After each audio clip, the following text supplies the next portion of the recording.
9:13 de la tarde, coincidiendo con el inicio de la campaña electoral, la Plataforma por la Dignidad de las Personas Mayores en Residencias, Pladigmare, ha hecho una serie de propuestas a los partidos políticos que acuden a estos comicios para un modelo de residencia de mayores en la región. Vamos a hablar de este paquete, de estas medidas, de estas propuestas con el presidente de la plataforma, que es Miguel Vázquez. Muy buenas tardes, ¿qué tal? Hola, buenas tardes. Bueno, en cierto modo, estas propuestas que hacen ustedes surgen después de este año terrible, ¿no?, para las residencias, para sus usuarios, pero también en cierto modo después de, durante muchos años, haber visto cómo se ha instalado en la Comunidad de Madrid un modelo de residencias muy determinado, ¿no? Pues sí, efectivamente.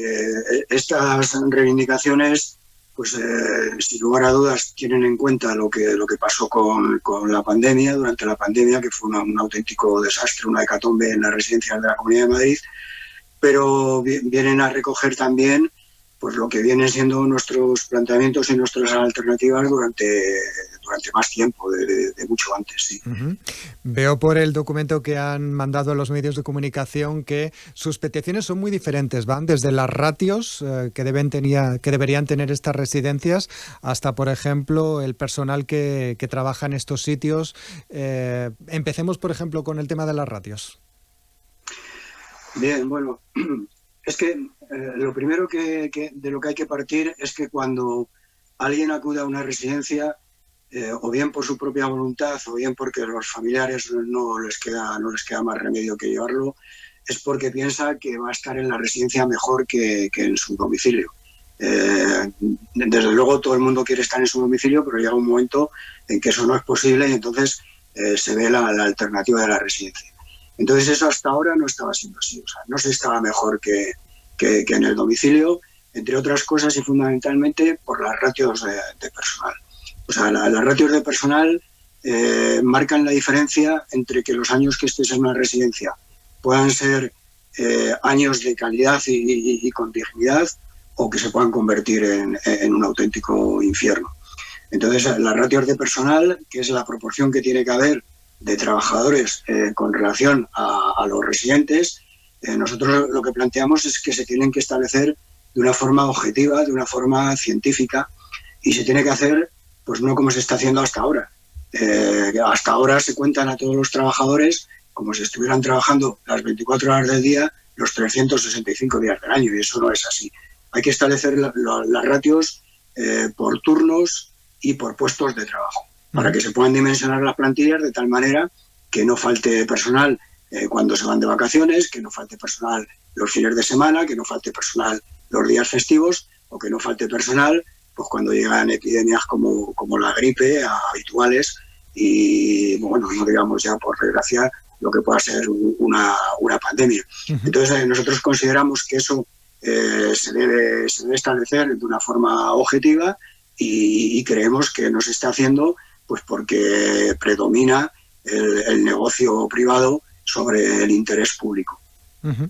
Además que en una residencia hay múltiples trabajadores de diferente tipo. Están desde, pues por ejemplo, médicos, enfermeras, fisioterapeutas, gerocultoras, terapeutas ocupacionales, también psicólogos, trabajadores sociales, es muy variado. También ustedes hablan en estas propuestas de la formación que deben tener aquellos que van a estar atendiendo a nuestros mayores en estas residencias. Pues sí, efectivamente, es que hasta ahora se ha pensado que cualquiera valía para trabajar en una residencia, y la pandemia nos ha venido a demostrar que eso no es así. Entonces es precisa una formación reglada, tirando al alza. Las gerocultoras tienen que tener la misma preparación que tienen las técnicas auxiliares de enfermería. Es necesario que los médicos y las enfermeras que hay en las residencias sean preferentemente geriatras, de la especialidad de geriatría. Es necesario formar en pandemias a los trabajadores para que no ocurra lo que ha ocurrido con las pandemias, formarle con la pandemia, formarles en la utilización de los equipos de protección individual, hacer pues simulacros de vez en cuando en las residencias para que cualquier otra pandemia que pueda surgir, que por desgracia parece ser que nos vamos a tener que acostumbrar a ellas, pues sepan actuar y sepan cómo hacer, clasificar a los residentes para que no ocurra lo que ha ocurrido durante la primera ola, que ha sido una auténtica tragedia. También veo por el documento que estas residencias de ancianos deberían tener pues unos recursos, no solamente personales, sino también materiales, ¿no?, para atender a los mayores. Sí, bueno, una de las cosas que ha enseñado la pandemia es que las macroresidencias son las menos indicadas para tratar de combatir una situación de esta clase, ¿no? Entonces nosotros lo que planteamos es que las residencias deben ser como mucho de 60 plazas residenciales, y debe haber planes de contingencia donde se establezcan cómo clasificar y cómo zonificar la residencia en caso de la existencia de una pandemia, y debe haber stock de equipos de protección individual de una duración de un mes por lo menos, para que no ocurra pues lo que ocurrió durante la pandemia en la primera ola. Por cierto, no le he preguntado cuántos trabajadores creen que deberían, cuál debería ser la ratio, ¿no?, en estas residencias en cuanto a trabajadores en relación a ancianos. Bueno, nosotros lo que estamos planteando, claro, no es algo que esté absolutamente cerrado. Nosotros planteamos hacemos estas propuestas para que se debatan y para que se trate de llegar a acuerdos, teniendo en cuenta fundamentalmente lo que se tiene que tener en cuenta, que es la atención a las personas mayores. Entonces, nosotros eso no lo tenemos cuantificado, pero por ejemplo en la Comunidad de Madrid la media de las ratios de las residencias de titularidad pública y gestión pública es del 0,93. Las medias de las ratios de residencias de titularidad pública y gestión privada es del 0,7. La media de las ratios de las residencias con plazas concertadas es del 0,42. Y la media de las ratios de las residencias privadas 100%, que no tienen ningún tipo de subvención pública, es del 0,35. Claro, no puede ser. O sea, esto indica claramente que no se están considerando la atención a los mayores a la hora del establecimiento de las ratios, sino que se están teniendo en cuenta otras cuestiones que no tienen que ver con esa atención. No se están estableciendo las ratios de una forma objetiva y científica que nosotros decimos, porque no resulta tan difícil poder determinar cuántas horas en el turno de mañana necesita una persona con grado de dependencia 3 de la categoría de gerocultora, o de la categoría de enfermera, o de la categoría de limpieza, y así sucesivamente en todos y cada uno de los turnos. Eso se puede establecer perfectamente, y a partir de ahí se pueden dimensionar absolutamente las plantillas para que en ningún momento la atención a los mayores se vea mermada en cualquier otra circunstancia.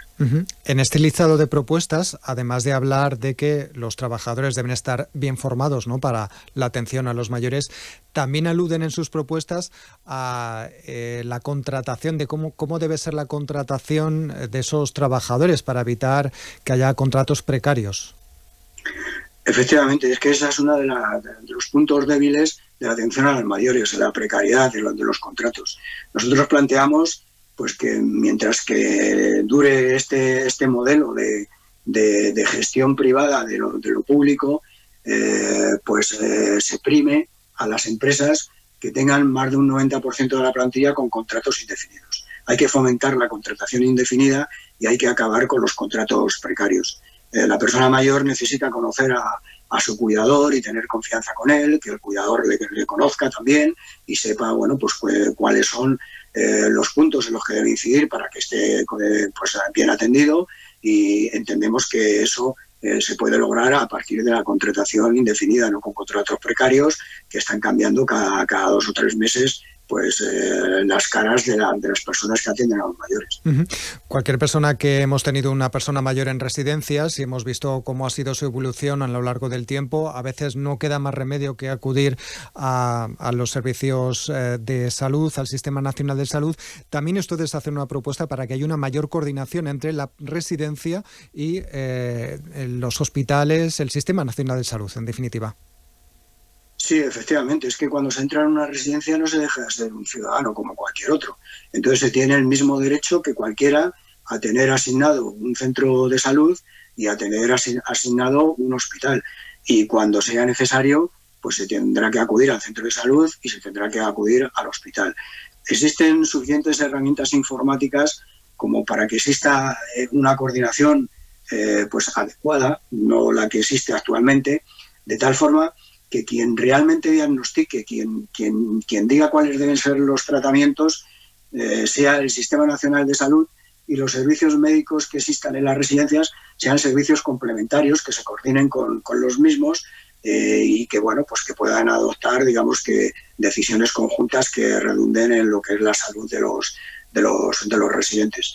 Eso hasta ahora no ha sucedido, y es uno de los puntos en los que debería cambiar el actual modelo residencial para que realmente se consiga, pues, la atención que se tiene que dar a cualquier persona, viva en su casa o viva en una residencia. Quería preguntarle también por dos aspectos que hemos visto en sus propuestas. Una tiene que ver con las inspecciones que debería hacerse desde la Administración Pública de las residencias de ancianos, y por otro lado también una cuestión del que hemos hablado ya en otras ocasiones, que es el modelo, esa desproporción que existe entre residencias públicas y residencias privadas que tienen algún tipo de plaza concertada con las administraciones públicas para ofrecérsela a los ciudadanos que más lo necesitan. Háblenos de estos dos temas, por favor. Sí, es que efectivamente esa es una de las caras que hay que modificar en el nuevo modelo residencial. Existe una falta de control absoluta en estos momentos con relación a lo que ocurre en las residencias. Una falta de control muy elevada. De hecho, Manolo Rico ha sacado un libro que se titula Vergüenza, el escándalo de las residencias, en el que cifra en 200 y pico el número de inspectores a nivel estatal para 5.000 y pico residencias que pueda haber a nivel estatal en nuestro país. Claro, 200 y pico inspectores para 5.000 y pico residencias, es imposible que exista un control. Habría que aumentar el número de inspectores y los métodos de trabajo. O sea, no puede ser que cuando hay una inspección como consecuencia de una denuncia a algún familiar, se hable con la empresa pero no se hable con el familiar. Es que eso no tiene ningún sentido, por ejemplo. Luego, por otro lado, nosotros lo que pedimos es que haya órganos de representación en las residencias en el que estén los residentes y en el que estemos también los familiares. Los residentes elegidos por los residentes y los familiares elegidos por los familiares hasta el tercer grado de consanguinidad o afinidad. Es decir, que los sobrinos también puedan implicarse en lo que pueda ser el cuidado de sus mayores en las residencias. Y luego, claro, hay una cosa que es evidente. O sea, en la Comunidad de Madrid el 92% de las residencias son de titularidad privada o están gestionadas de una forma privada. A nivel estatal, el 72,3% o el 73,2% de las plazas residenciales están en manos privadas. Y tenemos un déficit con relación al número de plazas residenciales que establece la Organización Mundial de la Salud, que en la Comunidad de Madrid es de 8.000 plazas y a nivel estatal es de más de 75.000 plazas. Entonces, hay que reequilibrar la relación entre lo público y lo privado a favor de lo público, porque evidentemente está desequilibrado a favor de lo privado.